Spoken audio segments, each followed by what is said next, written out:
Welcome everybody, and we are going to dive into the world of enduring issues. Now I know some of you have been scratching your head trying to figure this thing out. That's what this video for. This video is to help us to bring it all together. So we're going to look at how we can understand the enduring issues essay and basically what we have to do, how we can put it together. Now I ask you to think first off, if I give you three names, Polo, Gucci, and Armani, what do they have in common? You're going to think luxury, you're going to think brand names, you're going to think these are going to be like clothing companies to show that you're exclusive, to show that you got it, right? These are status symbols more than anything else. You can buy a Polo hoodie and let's say we go over to Amazon and we do a quick Google search. Excuse me. We do a quick Google search, and let's see, Polo hoodie. What do we find? All right, look at that. Here's one from Macy's for $98. Okay, there's a Polo hoodie. It's $98. Why are people going to wear a Polo hoodie for 98 bucks when I can go into a store and buy one for like $15 or $20? Well, it's because it's got that little itty bitty polo player on it right there, and you get to show to everybody else that you paid $98 for this polo shirt, right? That's pretty much why we buy these things. It's the status symbol. We want to show people what it is that we're all about. Now, these three things, that's the common thread, right? It's that status symbol. It's this idea that you want to show off. Well, that's what I want you to think about with the enduring issue. You're going to have to look at some different things, and you're going to have to figure out what do these things have in common. And then you're going to have to talk about what they have in common and how that issue is kind of something that carries on. Okay, so the enduring issue, what is it? It's the new essay for the Regents Exam. You're going to be given 5 documents, but no questions. You're going to have to read the documents and figure out what is that big enduring issue that you can cover across 3 of those different documents. Let's go. So there's some steps. I've extracted about 7 steps to doing this essay. You're going to have to read and analyze every document on your own. Then you got to group the documents together. What do the documents have in common? Where is that main idea? And that's the next thing. What is the main idea? Determine what the main idea or the enduring issue is that unifies those documents. Polo, Gucci, and Armani, status symbols, name brands, right? Designers. All of those things are enduring issues. You got to pick out that enduring issue. Then what are some subcontexts? Is there anything outside? Is there any of your own knowledge that you've already learned about that you can bring in to help you here? And then, how is this issue significant? Why isn't it an important issue? Why is it something that we still learn about? Think about it like this. Humans are humans all across time, right? So if there's one thing that you've learned in my class, I hope, it's that it's with history. We learn about history so that we can learn about ourselves. Think about it. Why are you in school? You're in school so you can get an education. Why get an education? You want to get an education so you get a job. Why do you want to get a job? So you can make money. Why do you want to make money? So you can eat, right? You want to eat. Now go way, way back in time. Go 12,500 years ago. Okay? Why were people out there hunting and gathering? Why are they hunting animals? Why are they putting themselves in life's way? Why are they putting themselves in death's door to go and hunt an animal, putting their life on the line every single day to hunt an animal? Why? So they can eat. Why did people start learning how to farm? So they could eat. Right? That's an enduring issue. People gotta eat. So that's what we got to think about. What are some enduring issues? Why are some things important back then and today? You got to remember, you're all human. Doesn't matter if it's today or 12,000 years ago or 1,000,000 years ago. People are people, and they do things because they gotta, live. They gotta eat. They gotta survive, right? So all these things are about survival. breaks down to those basics, right? We got to break it down to the basics. And then you're going to have to structure an essay arguing why that enduring issue has endured. Why is it something that's still worth studying today? Why is it relevant? Why are you in a history class learning about this stuff? Because it's got an impact on your life. How does it impact your life? We're going to figure that out. So, I got a graphic organizer to show you. Ready? I'm going to take a look at it. Oops, wrong thing. Nope, not that one. Here we go. Okay, graphic organizer. This is your graphic organizer, right? Basically, document. What's some important information you're getting from that document? What are some issues that are raised there? Is there a connection you can make to any other document? Pretty straightforward, right? Let's take a look at those documents. Okay. So, here are the documents. Didn't show up that well here, but let's see.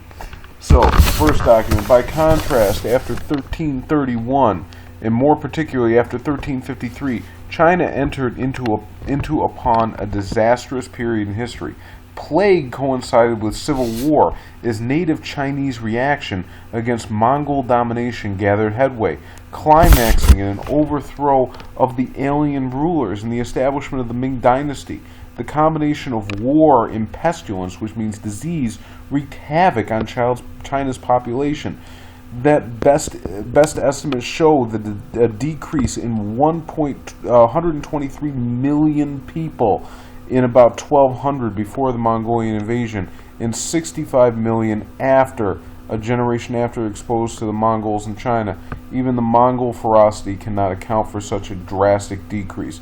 Disease assuredly played a big part in cutting Chinese numbers in half, and bubonic plague, recurring after its initial ravages, is relatively frequent intervals, just as in Europe, is by all odds the most likely candidate for such a role. Okay, so what am I taking away here? Disease. Disease killed a lot of people in China. What was the disease? The bubonic plague.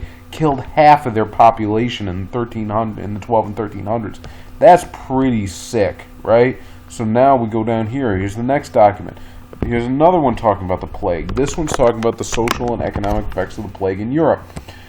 The plague had large-scale and economic effects, many of which are recorded in the introduction of the Decameron. People abandoned their friends, their family, they fled cities, they shut themselves off from the world. Funeral rites became perfunctory or superficial, or stopped altogether, and work ceased being done. Some felt the wrath of God was descending upon man, and so fraught with plague and prayer. Some felt that they should only obey the maxim, saying, eat, drink, and be merry, for tomorrow you're going to die. So basically people are saying, life sucks, let's party. The society experienced an upheaval, an extent usually only seen in controlled circumstances such as carnival or festival. Faith in religion decreased after the plague, both because of death of so many clergy and because of the failure of prayer to prevent sickness and death. So here we have another really sad document about the plague wiping out a bunch of people in Europe. So here you got two documents that are already talking about the plague and how the plague kills a lot of people. So we got to remember, this may be a candidate, but we got to make sure that we can go across three documents. All right, now let's go to the next one. This one is talking about famine, genocide in the Ukraine. Now, famine is when basically the crops don't grow, right? There is something that prevents crops from growing. Genocide is the intentional killing of a group of people just because they're a group of people. Think like what Hitler did to the Jews in Germany during World War II. That was a genocide. So this is talking about famine, genocide in the Ukraine. The Ukraine is in Eastern Europe. So let's read the document. What have the historical consequences of the Great Famine genocide? By ravaging the countryside, the famine not only destroyed millions of human beings, estimates range between 4 and 10 million, but also retarded or slowed by generations the natural development of the Ukrainian nationhood. The traditional Ukrainian values of, I can't read that word, hope, individualism, and hard work disappeared. Fear apathy and alcoholism became the hallmark. Fear, apathy, and alcoholism became the hallmarks of the collective farm. Cities of the Ukraine remain bastions or strongholds of Russification. In general, the traumatized survivors found themselves voiceless cogs in the huge bureaucratic machine that the Soviet Union became. So here we have a document that's talking about how this famine wiped out a population, basically made people feel kind of dispirited afterwards. They kind of lost something inside of them. All right, now here's another document. This one is President Bill Clinton traveling to Rwanda to pay respects to those who suffered and died in the Rwandan genocide. There's another genocide. This happens in Rwanda in the 1990s. Basically, one group was killing another group. The Tutsis were killing more known as the Hutus. There are two ethnic groups in Rwanda, and it turned into a genocide. So, narrator, 1993 Rwanda, one of Africa's smallest countries with just 7 million citizens, was a deeply troubled country with a deeply troubled past. Decades earlier, under the colonial rule, the Belgians had used the Tutsis, Rwandans' aristocracy, to enforce their rule over the Hutu majority, who were mostly poor farmers. Now here's another guy doing the interview. The Belgians created the idea whereby the Tutsis were the master race and the Hutus were the inferior race, and ethnic identity cards were issued, much like South Africa. An apartheid or segregation-like system was imposed. All privileges went to the Tutsi minority, and the Hutu majority was almost in bondage. At independence in the 50s and early 60s, the system was reversed. The majority Hutus rebelled, seized power in the name of the majority rule, imposed an apartheid system in reverse, and oppressed the Hutu or the Tutsis bitterly. Faced with discrimination and increasing Hutu violence, most Tutsis fled to neighboring countries where they formed a guerrilla army, the Rwandan Patriotic Front. In 1990, the rebel Tutsis invaded Rwanda, forced peace talks with Habaramya, I think, the Hutu president. Anxious to stay in power, Habyarimana, signed a peace treaty agreeing to share power with the Tutsis. Alright, so here we have, this one's talking about groups of people not getting along with each other, right? And that there's violence as a result. And here's the last one. At the dawn of the 21st century, the Earth's physical and biological systems are under unprecedented strain. The human population reached 6.3 billion in 2003 and is projected to increase to about 9 billion in the next half century. The United Nations estimates that 1/3 of the world's people live in countries with moderate to high shortages of fresh water, and that this percentage could easily double by 2025. Many of the world's largest cities are increasingly choked by pollution as carbon dioxide and other greenhouse gases build in the atmosphere. The average surface temperature of the Earth has reached its highest level ever measured on an annual basis. The biological diversity of this planet is also under heavy stress. Scientists believe that a mass extinction of plants and animals is underway and predict that 1/4 of all species could be pushed to extinction by 2050 as a consequence of global warming alone.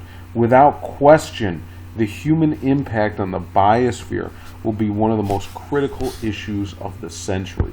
Alright, so there we go. 5 really bleak documents. 5 really bleak documents that are talking about some awful things. Now, we have to think about one thing that all of those have in common. Massive death, right? The ways that humans can die in mass. This is an issue. This has been an issue. So now we got to formulate our essay, okay? You want to formulate an introduction. You want to talk about how an enduring issue is something that has occurred throughout time, is something that's affected the past and continues to affect us. Give an example of an enduring issue from your analysis. What is the enduring issue that you see in these documents? Remember, you have to see this issue in at least 3 documents. So disease won't cut it. The Black Plague won't cut it because it's only two documents you see. So you got to think a little bit bigger, a little more abstract here. All right, the enduring issue can be seen in, now give a couple of examples in history where we see the enduring issue. And why is this enduring issue important? Why do you want to learn about these things that happened in the past? What will that help us do? All right, so then we transition to the body. Okay, defining the enduring issue.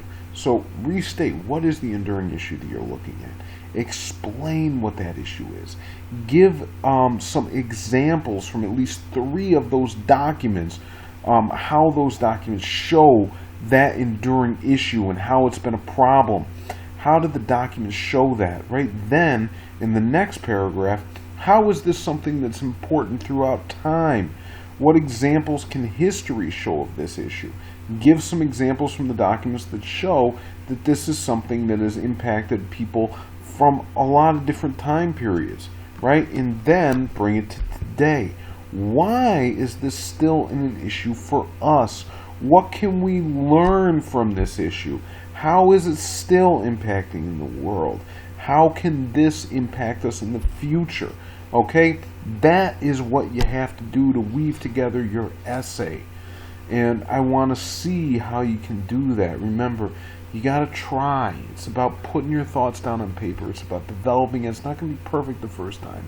That's why we're going to grade these and help you develop it into a better piece of writing. But you got to try. You got to get those thoughts down on paper so that you can get this in and we can try to work from there, okay? But just stick with those documents. Stick with what you know. Remember, you want to make an argument. You want to argue about what that issue is, okay? So I look forward to seeing your papers. I hope you all enjoy. I hope you all have a good experience writing this. And feel free to drop me an email or anything if you have any questions. All right, thank you.